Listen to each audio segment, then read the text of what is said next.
Hello, this is Terry with Blade Outdoors and welcome to another video. And in today's video, I'm going to be doing an electrical modification to my Solis 59P camper van.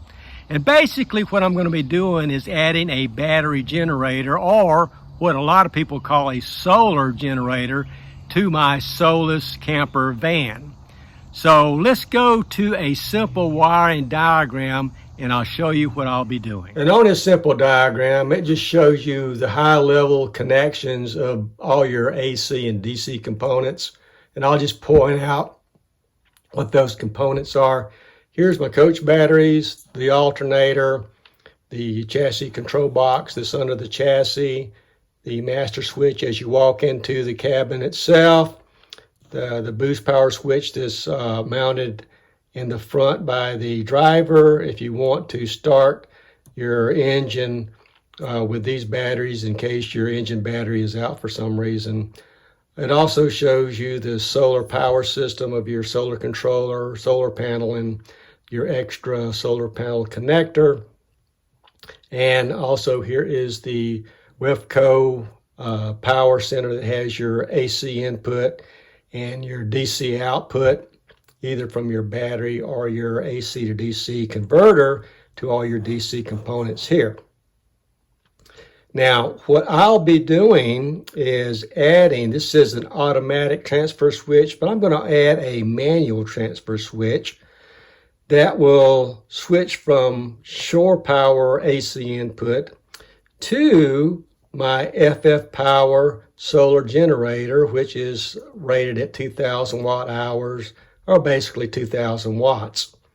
So what I'll be able to do is that when I have shore power, I can switch it to shore power. When I'm off the grid, I can use my solar power generator. Now that we went over this wiring diagram at a high level and showed you what I'll be doing, it's time to get the parts and pieces and tools together so we can start our installation. Okay, here's the parts that I'll be using and tools.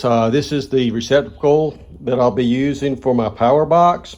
This is the master transfer switch that I'll be using to manually transfer power from either shore power or using the power box. Of course, I've got tools. I got a multimeter to check everything, some miscellaneous drill bits, some larger hole bits so I can mount my receptacle in my manual transfer switch, a 12 gauge wire that'll support up to 30 amps, an extension cord, safety equipment of course, and of course a drill. And I've also got some wood here that I'm going to dry fit all of these things, like my receptacle and my manual transfer switch, dry fit them in this to make sure they're going to work before I mount them permanently inside the coach. So let's get to work.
Okay, now that I know how I'm going to mount my manual transfer switch in and also how to mount my receptacle in, I'm going to go ahead and test my manual control switch.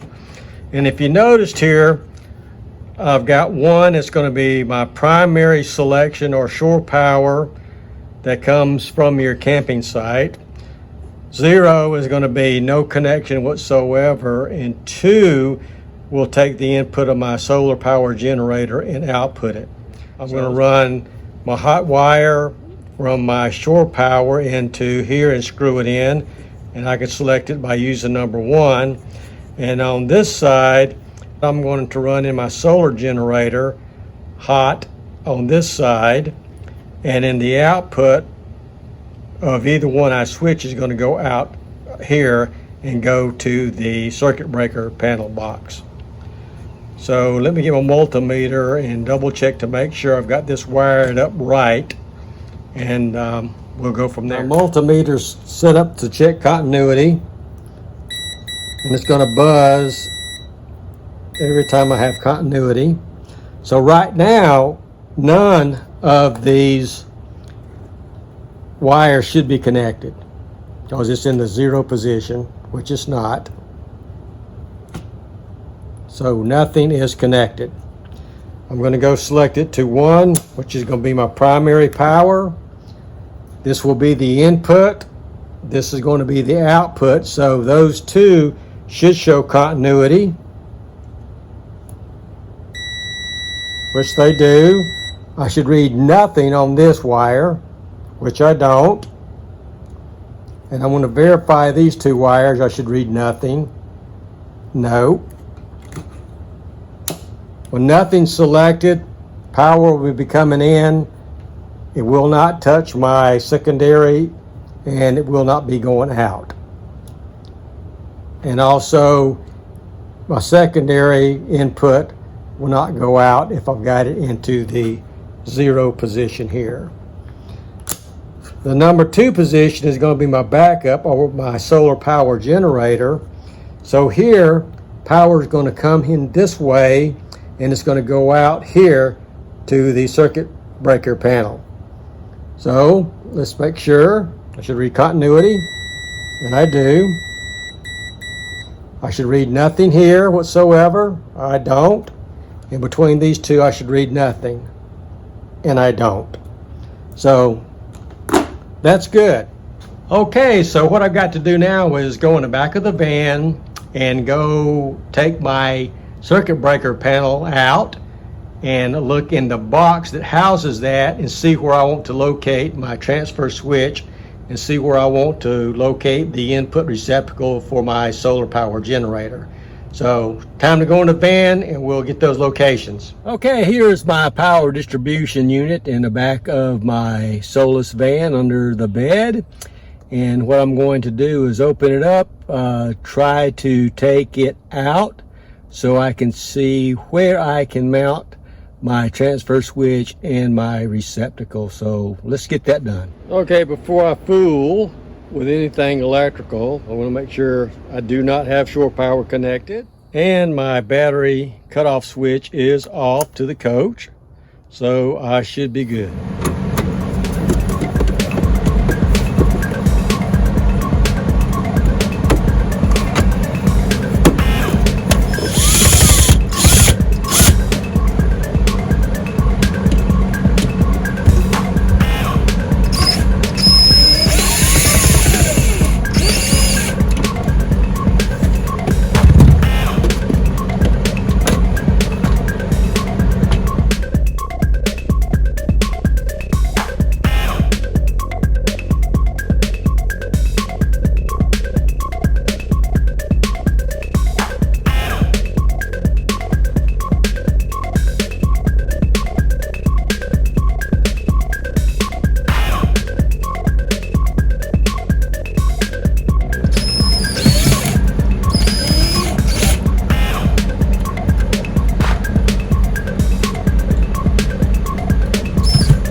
Okay, here is the inside of the panel. The green wire is my master ground to the chassis. If you can see right here, the orange sleeve, that's my 30 amp shore power connector coming in. And this is the neutral that's going to my neutral bar. And this is my hot going to my 30 amp breaker right here. The ground coming from the ground wire. The wire that's coming in from my shore power receptacle straight to my transfer switch. And then I'm going to get some more 10 gauge wire and run from the output of the transfer switch into my box here and wiring it up exactly like it is. So I think you'll see what I'm doing whenever I do it. Again, the next step is to try and locate and drill the holes and mount my transfer switch and my receptacle for my solar power generator box. So let's get that done. The transfer switch in the receptacle probably down here, since this is the actual bottom of the AC/DC control panel here. I've got from here over and down to mount the transfer switch and also my receptacle. So it's going to be down in this area.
I went and got some 30 amp wire and I pre-wired the output of my manual transfer switch.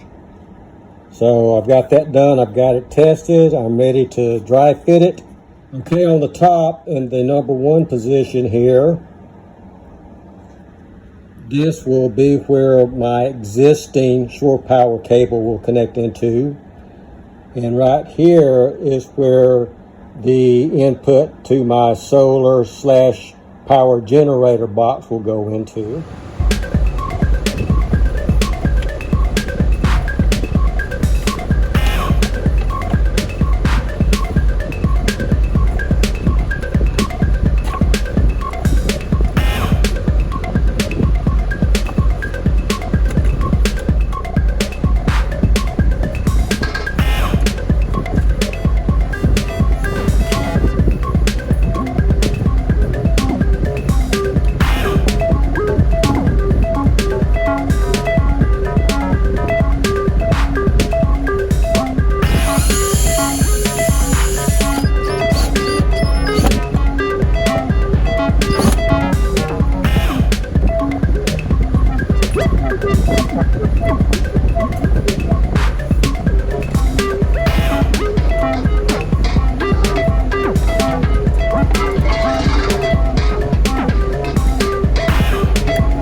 Okay, I got everything wired up. I don't have everything attached yet and mounted, and that's just because I want to do some testing before I put everything together, mount it, and also got my switch out also.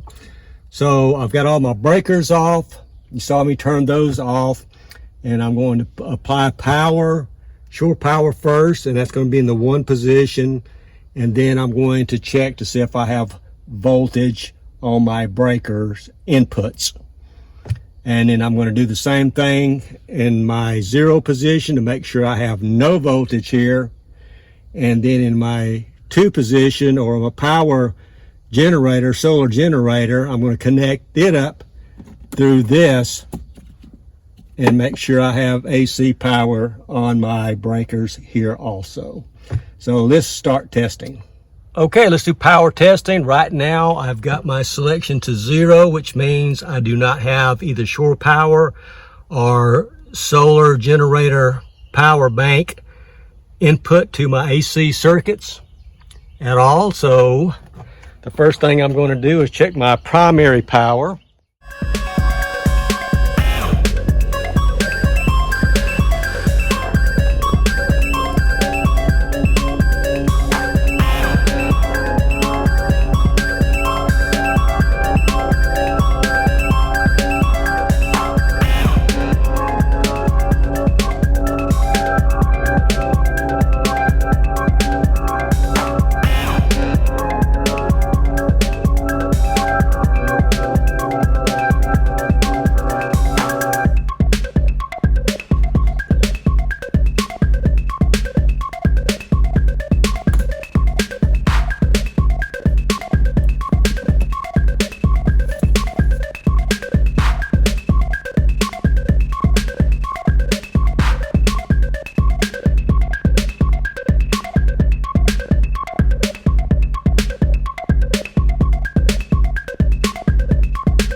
All right, I'm very confident that everything is working. All I got to do now is put my panel back together, mount it, and also mount my manual transfer switch. And I'll do another simple test again to make sure everything's working. And that'll be it. So let's go ahead and get everything mounted.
I got everything buttoned up. I've got my switch installed. Right now it's at 0, which means I have neither selected my shore power or my backup power. And of course I don't have my power generator connected anyway. And I've also got my shore power unplugged. So the first test I want to do, and this is like an actual camping scenario, is just make sure my batteries are working. So let's go in the cabin, turn everything on, and see if my batteries are working and all my lights are working.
So through all this, you're probably wondering, why didn't I just use this 110 adapter and plug it into my power unit? I've already got a connector here, and I could have connected everything. And that's true, but that defeats the purpose of what I wanted to do. Primarily, the reason I got my receptacle for my power unit inside the vehicle is simply because I may be parking and staying overnight at a Walmart, a Harvest Host, a rest stop, a Cracker Barrel, somewhere where I think that someone may steal this power unit if it's outside. And if it's raining, I definitely don't want to leave it out. That's the reason I put the receptacle on the inside in the manual transfer switch. Okay, other than having a few hiccups during the installation, I think that was successful, putting a solar generator into my Solis. And again, the main reason I did that was to make sure that if I was parked off grid, maybe in an area where my power generator could be stolen, I didn't want it outside, and especially if it was raining, I didn't want it outside. That's why I put the manual transfer switch and the receptacle on the inside. All that being said, I also want to remind you that I'm not a certified electrician. I'm not a certified RV technician. I'm just a guy who's got experience with electrical appliances and wiring from the various jobs I've had throughout my career. So I suggest if you want to use a power generator like this or in a similar way, go talk to a professional, have them design it for you and install it for you. I'm going to end the video here. Thanks again for watching. Please like, comment, and subscribe. Hit that notification button and share. And I will see you guys in the next video. Thanks.